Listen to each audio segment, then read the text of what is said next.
Free বাইকও start দিয়ে নিবে বড় ভাই ইনশাআল্লাহ। তো আমরা এই মুহূর্তে বুঝতে দেওয়ার পারলাম, আপনি স্টার্ট দেন গাড়িটি, দেন স্টার্ট দেন, স্টার্ট হয়ে গেছে, সাউন্ড আলহামদুলিল্লাহ ভালো আছে।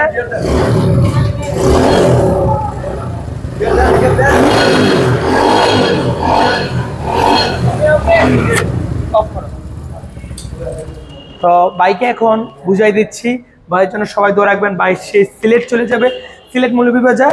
ভাইয়ের এই যে ভাই আপনার যে মালিকের আইডি কার্ডটা, এটা হচ্ছে বইটা, এই বইয়ের সাথে চেসিস নাম্বারটা আপনি মিলাইছেন, মিলাইনি মিলছে, বইয়ের সাথে চেসিস নাম্বার মিলছে। তো এই গাড়িটা আমি আপনাকে বুঝিয়ে দিচ্ছি, আপনি এই গাড়িটা চাইলেই নাম্বার করতে পারবেন, কিন্তু আমি বলবো এটা কম দামি গাড়ি, একদমই নিম্নমানের গাড়ি ভাই। ফ্রিতে দিচ্ছি তো উপহার স্বরূপ ভাই, আমার সামর্থ্য অনুযায়ী, কারণ এটা তো ফ্রি, এটা তো আর বুঝতেই পারছেন যতটুকু মানে দেওয়ার দরকার ততটুকু চেষ্টা আছে, ততটুকু দিলাম। সাবধানে যাবেন, সেই দৌড় হলো। আল্লাহ হাফেজ।